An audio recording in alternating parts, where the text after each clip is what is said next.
जय हिंद defence warrior, welcome to the YouTube channel of Trishul defence academy. तो आज का सेशन काफ़ी इंपॉर्टेंट होने वाला है। If you are preparing for any of the defence academy के एग्ज़ाम के लिए अगर आप प्रिपेयर कर रहे हो तो ये सेशन आपके लिए बहुत इंपॉर्टेंट होने वाला है, क्योंकि आज हम जनरल साइंस का केमिस्ट्री पोर्शन के कुछ बेहतरीन 10 क्वेश्चन करने वाले हैं। तो चलिए स्टार्ट करते हैं इसको। स्क्रीन पे आपको क्वेश्चन दिख जाएगा। तो पहला क्वेश्चन जो आपके लिए है आज वो है, आपसे पूछ रहा है कि the poisonous nature of carbon monoxide. ठीक है, कार्बन मोनोऑक्साइड का poisonous nature is due to और आपके पास 4 अवेलेबल ऑप्शन है। ठीक है, तो पहला ऑप्शन है it is insoluble in water, दूसरा है ability to form complex ion with haemoglobin, C option है ability to reduce some metal oxide, and D option is property of having 1 sigma bond. ठीक है, तो आपके पास जो अवेलेबल 4 ऑप्शन है उसमें से किसको आप मार्क करोगे? तो बच्चों आपको याद रखना है कि जो कार्बन मोनोऑक्साइड गैस है ये बहुत ही क्या होती है, पॉइजनस गैस है। ठीक है, बहुत ही ज़्यादा क्या होती है, पॉइजनस होती है। ठीक है, क्यों पॉइजनस होती है? क्योंकि इसकी binding capacity with the haemoglobin आपको पता है ये हमारे क्या होता है, ब्लड में होता है, और ये एक इम्पॉर्टेंट कॉन्स्टिट्यूएंट है। तो जो ये हीमोग्लोबिन के साथ जो इसकी बाइंडिंग कैपेसिटी है कि कितनी तेज़ी से ये बाइंड होता है, ये बहुत ही ज़्यादा क्या होता है, फास्ट होता है। बहुत ही जल्दी से ये क्या करता है, हीमोग्लोबिन से कंबाइन हो जाता है और आपका ब्लड में ये सर्कुलेट हो जाता है। तो यहाँ पे जो ऑप्शन आपका सही हो जाएगा that will be the option number B आपका जो ऑप्शन है क्वेश्चन नंबर 1 के लिए आंसर आपका क्या हो जाएगा, बी। क्या है B option? Ability to form a complex ion with haemoglobin. ठीक है, कार्बोक्सी हीमोग्लोबिन कहते हैं जब ये हीमोग्लोबिन के साथ कार्बन मोनोऑक्साइड और हीमोग्लोबिन जब मिलते हैं तो इसको कहते हैं कार्बोक्सी हीमोग्लोबिन। ठीक है, क्या कहते हैं, कार्बोक्सी हीमोग्लोबिन। एक्चुअली इससे रिलेटेड एक और इम्पॉर्टेंट बात आपको याद रखना है कि जब भी कहीं पे आग लगती है तो major cause of the death जो होता है वो इसकी वजह से होता है कि वहाँ पे दम घुटने की वजह से लोग ज़्यादा उनकी डेथ होती है, बर्न होने से नहीं, जलने से नहीं। ऐसा इसीलिए होता है क्योंकि वहाँ पे जब रूम आपका बंद रहता है, ऑक्सीजन इनसफिशिएंट होता है, ऑक्सीजन कम होता है, तो क्या होता है, कार्बन डाइऑक्साइड की जगह ये कार्बन मोनोऑक्साइड का फॉर्मेशन होता है। और जब कार्बन मोनोऑक्साइड का फॉर्मेशन होता है तो जब आप इनहेल करते हो, सांस लेते हो, तो ऑक्सीजन तो कम है। दूसरी बात की ये है कि जो ये है आप जैसे इनहेल करते हो तो ये बहुत तेज़ी से नियर अबाउट 200 से 300 गुना तेज़ी से, ठीक है, टाइम्स फास्टर ये रहता है, हमारे हीमोग्लोबिन से जुड़ जाता है, तो इसी वजह से हमें दम घुट जाती है और हमारी डेथ हो जाती है। ठीक है, तो ये इंपॉर्टेंट पॉइंट आपको याद रखना है रिगार्डिंग कार्बन मोनोऑक्साइड। कार्बन और ऑक्सीजन के बीच में कितने बॉन्ड होते हैं ये भी आप याद रख सकते हो कि इसके बीच में ट्रिपल मल्टीपल बॉन्ड होते हैं। ठीक है, 3 आपके बॉन्ड होते हैं, मल्टीपल नहीं, 3 आपके बॉन्ड होते हैं। और इस बॉन्ड को तोड़ने के लिए आपको पता होना चाहिए कि बहुत ज़्यादा आपको एनर्जी खर्च करनी पड़ती है। ठीक है, यानी इसकी बॉन्डिंग एनर्जी जो होगी वो बहुत ही हाई होगी। तो क्या याद रखना है कि बहुत तेज़ी से हीमोग्लोबिन के साथ क्या हो जाता है, इंटैक्ट हो जाता है, इसकी वजह से क्या होती है, डेथ होती है। कब? जब आपके फायर लग जाता है। दूसरी बात, 3 ट्रिपल बॉन्ड होते हैं इनके बीच में, ये बात आपको याद रखना है। अब क्वेश्चन नंबर 2 की तरफ मूव करते हैं जो और भी ज़्यादा इंटरेस्टिंग है। क्वेश्चन नंबर 2 क्या कह रहा है आपसे, water boils at lower temperature. Question number 2 है आपके पास, water boils at a lower temperature at high altitude. यानी कि हाई एल्टीट्यूड का मतलब, कहने का मतलब यहाँ पे ये है कि जब पहाड़ी रीजन पे आप जाते हो तो वहाँ पे पानी जो है, जो यहाँ पे आपके नॉर्मल जगह पे अगर आप हो, प्लेन में हो, तो वो कितना है, 100 डिग्री सेल्सियस। पर जब आप हाई एल्टीट्यूड पे जाते हो, पहाड़ पे, माउंटेन पे जाते हो, तो ये जो बॉइलिंग है वो और कम हो जाती है, यानी कम टेम्परेचर पे ही बॉइलिंग स्टार्ट हो जाती है। तो इसका रीज़न आपके पास ऑप्शन जो दिया है, जो आपको मार्कआउट करना है वो ये है। पहला ऑप्शन दिया है the air pressure is less, air pressure क्या है, कम है। दूसरा ऑप्शन है आउटसाइड टेम्परेचर इज लेस। तीसरा ऑप्शन है लेटेंट हीट इज लेस। और डी ऑप्शन है नन ऑफ द अबव। तो इसका करेक्ट आंसर हो जाएगा option number A. Option number A क्या, कि यहाँ पे क्या होता है, लेस प्रेशर होता है। ठीक है। अब आपको पता है कि जो भी माउंटेन पे जाता है, ये क्लाइंब करता है, तो वो अपने पीछे एक सिलेंडर लेके जाता है। क्या होता है वो? ऑक्सीजन सिलेंडर होता है। तो अगर वहाँ पे ऑक्सीजन होता है तो उनको कैरी करने की ज़रूरत क्या पड़ती है। और वैसे भी आपको याद रखना है कि जैसे जैसे आप हाइट पे जाते हो, जैसे जैसे और ऊंचाई पे आप जाते हो, तो वहाँ पे आपकी रिस्पेक्टिव एयर क्या हो जाती है? कम हो जाती है। इस वजह से जो प्रेशर लगता है, एटमॉस्फेरिक प्रेशर होता है, वो भी क्या हो जाता है? कम हो जाता है। दूसरी बात, हमने बॉइलिंग पॉइंट क्या होता है, तो हमें पता है कि बॉइलिंग पॉइंट वो पॉइंट होता है, वो टेम्परेचर होता है जहाँ पे कोई भी लिक्विड क्या करता है? बॉयल ऑफ करता है। ये एक कॉमन डेफिनेशन है। पर मैं आपको एक और चीज़ बता रही हूँ, बॉइलिंग पॉइंट का एक डेफिनेशन ये भी होता है कि वेपर प्रेशर। वेपर प्रेशर का मतलब होता है जिस भी चीज़ को आप हीट कर रहे हो, फॉर एग्जांपल लिक्विड को हीट कर रहे हो, तो वो लिक्विड से किस में चेंज होगा? गैस में चेंज होगा। और जब वो गैस में चेंज होगा तो वो उसके वेपर्स की कुछ प्रेशर होगी। तो जब बॉइलिंग पॉइंट वो होगा जब वेपर प्रेशर जो हो जाएगा वो इक्वल हो जाएगा एटमॉस्फेयर प्रेशर के। ठीक है। अब देखो, जब आप हाई एल्टीट्यूड पे जाते हो तो होता क्या है कि ये जो एटमॉस्फेरिक प्रेशर है यही कम हो जाता है। जब एटमॉस्फेरिक कम हो जाएगा तो आपका वेपर प्रेशर भी क्या हो जाएगा? कम हो जाएगा। यानी जल्दी से क्या होगा? वो अपने वेपर स्टेट में आएगा। तो इस वजह से जो बॉइलिंग पॉइंट होता है हाई एल्टीट्यूड पे, वो क्या हो जाता है? कम हो जाता है। एग्जाम्पल के लिए अगर हम समझे कि पानी 100 डिग्री सेल्सियस पे आपका बॉइल करता है नॉर्मल, पर अगर आप हाई पे जा गए, हाई एल्टीट्यूड पे हो, ठीक है, हाई एल्टीट्यूड पे हो, तो ये नियर अबाउट आपका 70-75 के आसपास ही क्या कर जाता है? बॉईल कर जाता है। और इसी वजह से अगर आप वहाँ पे खाना बनाते हो तो आपका जो राइस है वो हाफ कुक्ड हो जाता है। तो इस तरह के भी एप्लीकेशन बेस्ड क्वेश्चन इस टॉपिक से रिलेटेड आपके आ सकते हैं। तो सारी स्टोरी आपको मैंने बता दी। आई होप आपको सारे कॉन्सेप्ट यहाँ पे पता होगा, और इसके साथ साथ आपने हमारे चैनल को जरूर सब्सक्राइब किया होगा और इसे नोट डाउन भी करते रहे होंगे। ठीक है। तो मैंने आपको एप्लीकेशन वाले क्वेश्चन भी एक बता दिया इसमें, तो यहाँ पे तो 2 क्वेश्चन हो गए। ठीक है, कोई नहीं, आप इसको लिख लेना और हमेशा इस नोट्स को रिवाइज भी करते रहना। ठीक है। अब क्वेश्चन नंबर 3 पे मूव करते हैं। तो क्वेश्चन नंबर 3 आपसे कह रहा है कि the desirable pH range, pH range का क्वेश्चन है। ठीक है। पीएच का मतलब क्या होता है? Potential of hydrogen. ठीक है।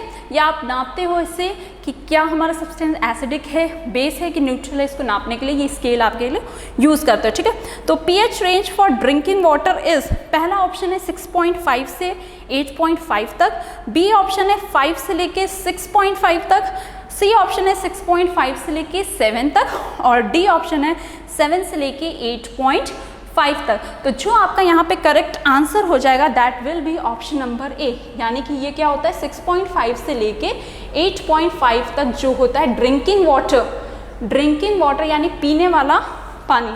ठीक है। इसको ड्रिंकिंग वाटर को हम पोर्टेबल वाटर भी कहते हैं। क्या कहते हैं? पोर्टेबल वाटर, वो पानी जो हम पी सकते हैं। तो ड्रिंकिंग वाटर के केस में जो पीएच की रेंज होती है, पीएच का रेंज होता है अकॉर्डिंग टू WHO, ये क्या है? 6.5 से लेके 8.5 तक वेरी करता है डिपेंडिंग अपॉन द प्लेस। ठीक है। तो उसके ऊपर डिपेंड करता है। तो ये आपका स्टैटिक क्वेश्चन है जो आपको याद रखना है कि क्या है? 6.5 से लेके 8.5। वैसे प्योर वाटर का क्या होता है पीएच? तो आप कमेंट डाउन करके मुझे बताना कि प्योर वाटर का पीएच क्या होता है। ठीक है। अब मूव करते हैं नेक्स्ट क्वेश्चन की तरफ। सो नेक्स्ट क्वेश्चन है हमारा question number 4। So question number 4 क्या आपसे पूछ रहा है? ये आपसे पूछ रहा है आपके दांतों के बारे में। ठीक है। तो क्वेश्चन नंबर 4 पूछ रहा है आपसे। तो क्वेश्चन नंबर 4 इज सेइंग कि Which one of the following property is true about the toothpaste? जो टूथपेस्ट मंजन जो होता है जिससे आप अपने दांत साफ करते हो, उसके बारे में कौन सी प्रॉपर्टी सही है? पहला है इट इज़ एसिडिक, क्या ये अम्लीय है। दूसरा है इट इज़ न्यूट्रल, उदासीन है। तीसरा है इट इज़ बेसिक, क्षारीय है। और it is made up of calcium phosphate, the material of tooth enamel. ठीक है। तो ऑप्शन जो यहाँ पे सही हो जाएगा वो हो जाएगा ऑप्शन नंबर सी, कि ये क्या है? It is basic. क्या है? It is basic. यानी ये कैसा होता है? ये होता है क्षारीय होता है। ठीक है। इसका मतलब क्या है आपको पता होना चाहिए। जो आपका दांत होता है वो किससे मिलके बना होता है? बहुत इंपॉर्टेंट है और बहुत बार ये आपसे पूछा भी गया है। जो आपके टूथ होते हैं, दांत होते हैं, ये बना होता है कैल्शियम फॉस्फेट से। किससे बना होता है? Calcium phosphate. तो क्वेश्चन आपसे अगर पूछ लिया कि किस सॉल्ट से आपका जो टूथ का इनेमल होता है, इनेमल इसको कहेंगे। ठीक है। इनेमल जो है ये बना होता है आपका कैल्शियम फॉस्फेट से, और ये जो है ये सबसे हार्डेस्ट है, ठीक है। हमारे बॉडी में सबसे हार्डेस्ट आपका चीज़ क्या है, तो आप बताओगे वो है आपका इनैमल। किससे बना है? कैल्शियम फॉस्फेट से बना हुआ है, ठीक है। अब होता क्या है कि हमारे माउथ में अगर एसिडिक मीडियम क्रिएट होता है, जैसे आप चीनी का कुछ चीज़ खाते हो, इसीलिए बोलते हैं ना चीनी वाली चीज़ें कम खानी चाहिए, क्योंकि इससे आपके दांत जो हैं वो सड़ जाएंगे। तो क्या होता है जब आप ऐसा करते हो तो आपके मुंह में क्या होता है, एसिडिक मीडियम क्रिएट हो जाता है, और जब एसिडिक मीडियम क्रिएट हो जाता है तो जो बैक्टीरियाज, जो हमारे काम के बैक्टीरियाज हैं जो काम करती हैं, वो क्या हो जाती हैं, काम करने लायक नहीं होते। इसी वजह से हमारे जो ये टूथ का इनैमल है ये कमज़ोर पड़ता है और हमारे दांत क्या होते हैं, सड़ने लगते हैं, ठीक है। तो इसी को प्रोटेक्ट करने के लिए आपके पास क्या होता है, जो आपका टूथपेस्ट बनाया जाता है वो क्या होता है, बेसिक बनाया जाता है, ताकि जो एसिडिक मीडियम अगर उधर बन भी रहा है तो वो कैंसिल आउट हो जाए और आपके दांत स्वच्छ और सुंदर रहें, ठीक है। तो याद रखना क्या कि क्वेश्चन नंबर 4 का आंसर क्या हो जाएगा, option number C will be the correct answer, ठीक है। अब मूव करते हैं फटाफट क्वेश्चन नंबर 5 पे। आई होप आप इसे नोट डाउन भी कर रहे होंगे, और एक प्रॉपर सीरीज हम लोग त्रिशूल डिफेंस एकेडमी आपके लिए ला रहा है। इससे पहले भी और भी वीडियोस है केमिस्ट्री के क्वेश्चन के, तो उनको भी आप देख सकते हो और उसको भी नोट डाउन कर सकते हैं, जिससे आपका केमिस्ट्री का जो क्वेश्चन है उसका कलेक्शन बन जाए, और अच्छे से स्ट्रैटेजिक तरीके से अगर आपने प्रिपरेशन की तो डिफेंस एग्जाम में जो आपके केमिस्ट्री के पार्ट्स के क्वेश्चन आते हैं वो हो जाएंगे आपसे, ठीक है। तो क्वेश्चन नंबर 5 जो है आपसे पूछ रहा है कि brine is an aqueous solution of, brine जो होता है, ठीक है, ब्राइन है ये किसका एक्वस सोल्यूशन होता है। आपके पास ऑप्शन है NaCl सोडियम क्लोराइड, बी है NaOH sodium hydroxide, C option है NaHCO3 यानी कि सोडियम बाइकार्बोनेट, और डी ऑप्शन है आपके पास Na2CO3 यानी सोडियम कार्बोनेट। तो इस केस में जो करेक्ट आंसर हो जाएगा वो हो जाएगा ऑप्शन नंबर ए यानी NaCl। तो ब्राइन सोल्यूशन का मतलब ही होता है, ब्राइन का मतलब होता है कि NaCl का सोल्यूशन क्या होगा, NaCl का सोल्यूशन यानी सोडियम क्लोराइड। अरे वही जो आपका कॉमन नमक है, जो नमक आप घर में यूज़ करते हो, उसी का एक्वस सोल्यूशन को हम क्या कहते हैं, ब्राइन वाटर या ब्राइन सोल्यूशन के नाम से जानते हैं। तो याद रखोगे ना, ब्राइन का मतलब क्या होगा, NaCl का एक्वस सोल्यूशन। एक्वस का मतलब क्या होता है, पानी में सोल्यूशन बनाया जाता है, ठीक है। दूसरी बात क्या है कि जब आप इसकी इलेक्ट्रोलिसिस करते हो, ठीक है, इलेक्ट्रोलिसिस का मतलब क्या होता है, जब आप विद्युत तरंग यानी कि इलेक्ट्रिसिटी पास करते हो तो ये ब्रेकआउट होता है और दो गैसेस निकलती हैं। एक तो आपका निकलता है यहाँ पे क्लोरीन गैस, ठीक है, और दूसरा निकलता है हाइड्रोजन गैस, ठीक है। और क्लोरीन गैस जो है ये आपका निकलता है एनोड पे, और हाइड्रोजन जो गैस है ये निकलता है कैथोड पे, ठीक है।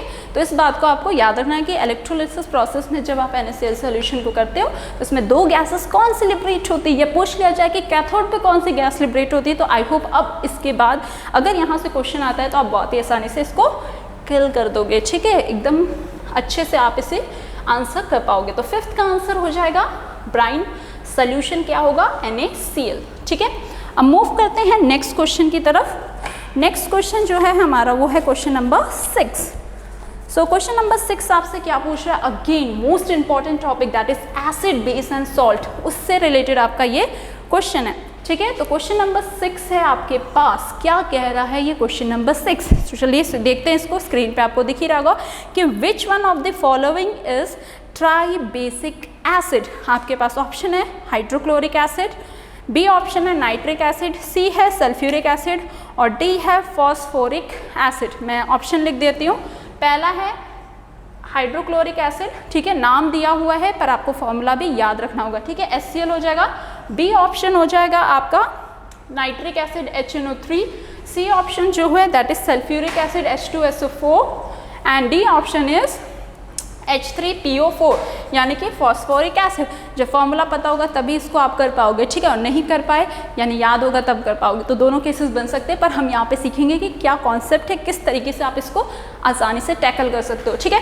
तो देखो, जब भी आपसे पूछा जाता है कि बेसिसिटी बताओ, बेसिसिटी ऑफ एसिड पूछा जाता है, इसका मतलब क्या है कि जो आपका एसिड है वो कितना अपना H+ आयन रिलीज करता है सोल्यूशन में, वो उसकी क्या बताती है, बेसिसिटी। या मैं कहूँ कितने रिप्लेसेबल हाइड्रोजन हैं, कितने रिप्लेस करने वाले हाइड्रोजन हैं जो वो रिलीज कर सकता है, वो आपका क्या बताएगा, बेसिसिटी। तो क्या मैं लिखूँ, number of H+ ion, ionise कह सकते हो या रिलीज कर सकता है, ठीक है।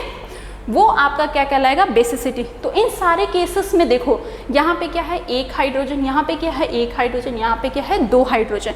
तो इस केस में बेसिसिटी क्या हो जाएगी, 1, इस केस में भी 1 हो जाएगी और इस केस में 2 हो जाएगी। पर जो ये है फॉस्फोरिक एसिड है, इसमें ये बेसिसिटी क्या हो जाएगी, 3 हो जाएगी। ठीक है, तो करेक्ट ऑप्शन जो हो जाएगा it will be the option number D. तो 6 का करेक्ट आंसर क्या हो जाएगा, option number D, that is phosphoric acid आपका जो होगा यहाँ पे वो करेक्ट ऑप्शन हो जाएगा। ठीक है, अब चलिए मूव करते हैं नेक्स्ट क्वेश्चन की तरफ। अब आई होप आपको समझ में आ गया होगा कि बेसिसिटी क्या होती है, नंबर ऑफ रिप्लेसेबल हाइड्रोजन, कितने हाइड्रोजन आयन रिप्लेस हो सकते हैं, निकाले जा सकते हैं, वो आपकी क्या बताएगी, बेसिसिटी बताएगी। और फॉस्फोरिक एसिड जिसका फॉर्मूला होता है H3PO4, उसमें 3 हाइड्रोजन है जो वो आयनाइज कर सकता है। ठीक है, तो बेसिसिटी 3 क्या हो जाएगी, वो हो जाएगी।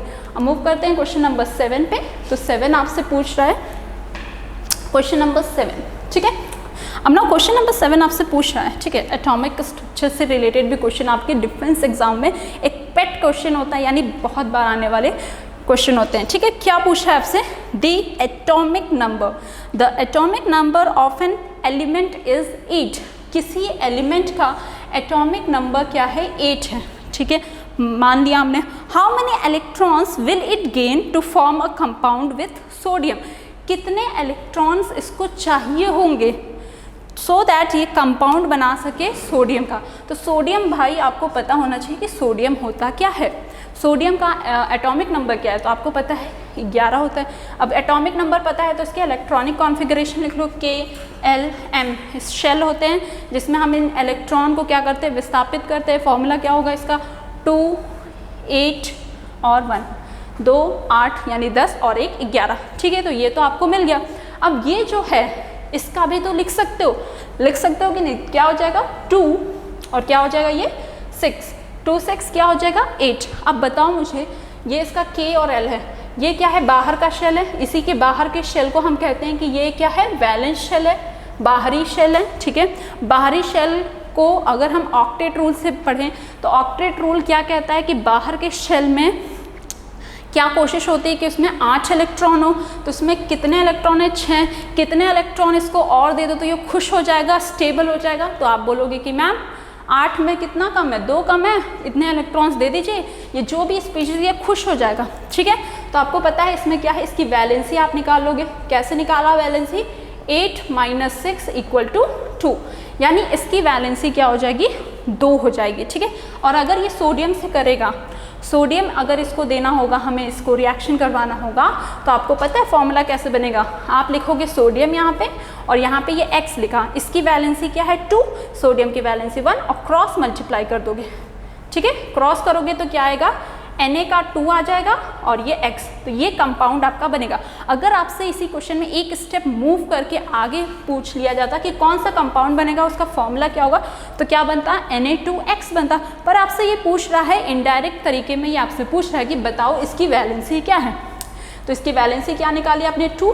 तो ऑप्शन नंबर जो यहाँ पे सही हो जाएगा, बी ऑप्शन यहाँ पे सही हो जाएगा। ठीक है, क्या हो जाएगा, बी ऑप्शन सही हो जाएगा। और वैसे भी आपको पता है ये 8 है, तो ये कौन सा एटम है, ऑक्सीजन है। तो बिना, ये तो मैंने आपको एक्सप्लेनेशन बता दिया, पर अगर आपको पता है तो ये ऑक्सीजन है तो डायरेक्ट आप कर देते कि 2 इसकी वैलेंसी हो जाएगी। ठीक है, तो दोनों तरह से आपको याद रखना है। फॉर्मूला क्या हो जाता है, Na2X हमें पता चल गया O है तो वो O जाता है। ठीक है, यानी कि सोडियम का ऑक्साइड।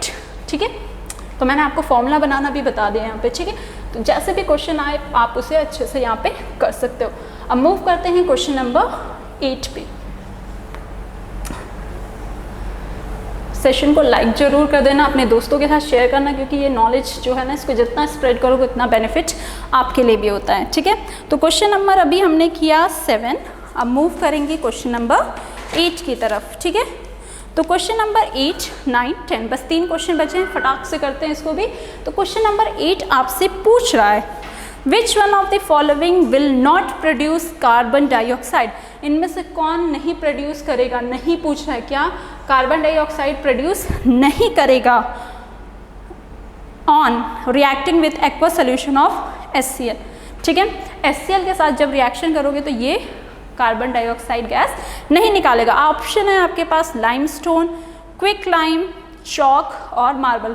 तो बेटा आपको ये याद रखना है कि लाइमस्टोन हो गया, लाइमस्टोन हो गया, चॉक हो गया और मार्बल हो गया, मार्बल। ठीक है, ये सब किसके सॉल्ट हैं? इनका बेसिक जो है वो क्या है? Calcium carbonate. ठीक है, और एक और रिमार्केबल पॉइंट जो ये याद रखने वाली चीज़ वो आपको ये है कि कार्बोनेट जहाँ पे होता है तो वो रिलीज़ करता है एसिड के साथ रिएक्ट करके कार्बन डाइऑक्साइड का गैस निकालेगा ही निकालेगा जब वो एसिड के साथ रिएक्ट करेगा।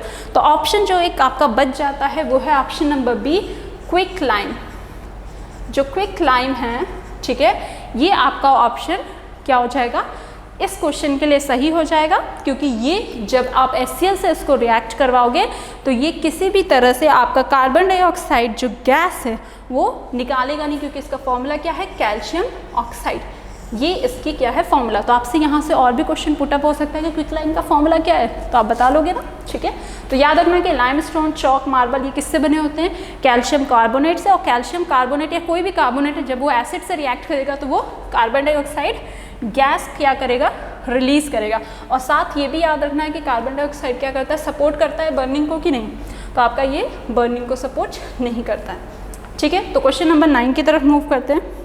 Question number 9 is very interesting question. ठीक है, बोल रहा है आपके एटमॉस्फेयर में, ठीक है, di nitrogen and di oxygen. ठीक है, ऑक्सीजन और नाइट्रोजन क्या है? अपने मोनो एटॉमिक में कि डाई एटॉमिक में प्रेजेंट होते हैं। तो आपको पता होना चाहिए कि मॉलिक्यूल के फॉर्म में होते हैं, यानी कि N2 और O2 के फॉर्म में प्रेजेंट होते हैं। ठीक है, are the main constituent of air. हमें पता है सबसे ज़्यादा आपका नाइट्रोजन पाया जाता है, उसके बाद आपका ऑक्सीजन जो है एटमॉस्फेयर में पाया जाता है।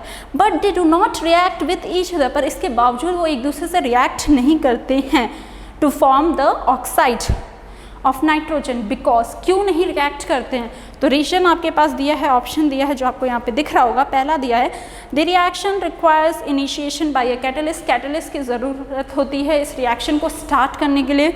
दूसरा ऑप्शन है ऑक्साइड ऑफ नाइट्रोजन और अनस्टेबल, यानी अगर ऑक्सीजन के साथ नाइट्रोजन रिएक्ट करके उसका ऑक्साइड बना रहा है वो यहाँ पे अनस्टेबल है, यानी बन रहा है तुरंत गायब। ठीक है, तीसरा ऑप्शन है the reaction is endothermic and requires high temperature, यानी रिएक्शन क्या है? एंडोथर्मिक है और इसको स्टार्ट करने के लिए आपको बहुत सारी एनर्जी यहाँ पे देनी पड़ेगी। और डी ऑप्शन है the stoichiometric of N2 and O2 in air is not ideal for the reaction to take place. जो स्टोइकियोमेट्रिक कोएफिशिएंट है, ठीक है, यानी कि ये बैलेंस रिएक्शन एक फॉर्म नहीं कर रहा है। तो ऑप्शन नंबर जो यहाँ पे सबसे सही हो जाएगा वो हो जाएगा ऑप्शन नंबर सी, कि जो आपका ये नाइट्रोजन है और अगर आप ऑक्सीजन को रिएक्ट करना चाहते हो, इन दोनों को जो ये आपके एयर में प्रेजेंट होता है सबसे ज़्यादा मात्रा में नाइट्रोजन और उसके बाद ऑक्सीजन, तो ये क्यों नहीं रिएक्ट कर पाते? तो इसका रीज़न ये है कि जो नाइट्रोजन होता है उसके बीच में बॉन्ड कितने होते हैं? Triple bond. ऑक्सीजन के बीच में कितने बॉन्ड होते हैं? Double bond. तो यहाँ से भी आपके पास क्वेश्चन आ गया क्या कि ट्रिपल बॉन्ड किस में फॉर्म होता है? नाइट्रोजन में ट्रिपल बॉन्ड होता है और ऑक्सीजन में कितने कोवलेंट बॉन्ड फॉर्म होते हैं? 2। तो बच्चों ये देखो यहाँ पे कि ये बॉन्ड जो है अगर कंपाउंड बनेगा इसका मतलब बॉन्ड टूटेगा तभी तो कहीं से जुड़ेगा, यही तो होता है रिएक्शन में। तो ये जो बॉन्ड है इसको तोड़ने के लिए, इनको तोड़ने के लिए आपको क्या करना? खर्च करना पड़ेगा, एनर्जी खर्च करनी पड़ेगी। इसीलिए इसको क्या कहा गया है?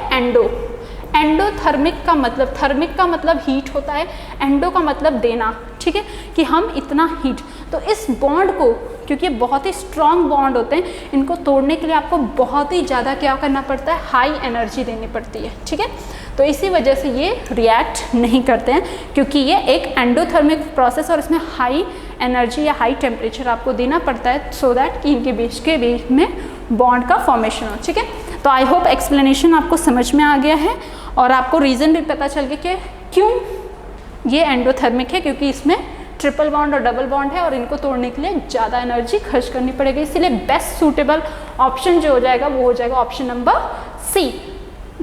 सो आ चुके हैं हम अपने लास्ट क्वेश्चन पे, that is question number 10। Question number 10 भी काफ़ी इंटरेस्टिंग है। ये बेस्ड है आपके रिएक्टिविटी सीरीज़ पे। ठीक है, मेटल की जो रिएक्टिविटी सीरीज़ होती है ना, कि कितनी ज़्यादा उसकी रिएक्टिविटी है, कितना वो क्रियाशील है। ठीक है, इसके बेसिस पे आपके पास सीरीज़ होती है। तो उससे रिलेटेड ये क्वेश्चन है, ये पूछ रहा है आपसे which one of the following metal does not react with cold water.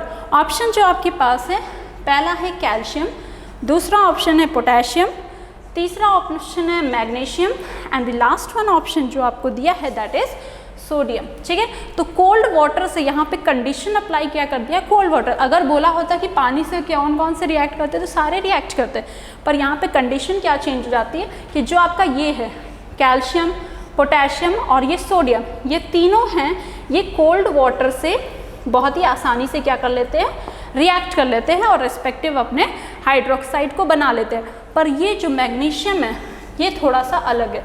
तो ऑप्शन नंबर 10 का क्या हो जाएगा, सी ऑप्शन आपका सही हो जाएगा। ये बोलता है कि नहीं, हम पानी से नॉर्मल या ठंडा पानी जो दोगे तो हम नहीं रिएक्ट करेंगे। तो ये किससे रिएक्ट करता है, तो ये रिएक्ट करता है आपके गर्म पानी से। ठीक है, हॉट वाटर से रिएक्ट करेगा या फिर मैं कहूँ स्टीम। ठीक है, तो याद रखना कि जो मैग्नीशियम है ये कोल्ड वाटर से रिएक्ट नहीं करता है। इसके लिए कैसा पानी चाहिए आपको, इसको ठंडी लगती है तो इसको क्या चाहिए, गर्म पानी चाहिए, तभी ये कहता है कि हम रिएक्ट करेंगे और अपना हाइड्रोक्साइड बनाएंगे जो है MgOH का होल ट्वाइस। ठीक है, तो ये थे आपके धमाकेदार 10 इंपॉर्टेंट क्वेश्चन जो आज मैं आपके लिए लाई हूँ। आई होप आपको सारे कॉन्सेप्ट जो मैंने इस क्वेश्चन के थ्रू समझाने की कोशिश की है वो भी आप बहुत ही अच्छे से समझे होंगे। इसके साथ साथ हमने और भी कुछ डिस्कस किया है, कुछ इंपॉर्टेंट पॉइंट्स भी डिस्कस किए हैं। जब हमने क्वेश्चन को डिस्कस किया है उसको भी आप प्रॉपरली अपने नोट डाउन कर रहे होंगे। तो आज के लिए बस इतना ही। जय हिंद, take care and stay well.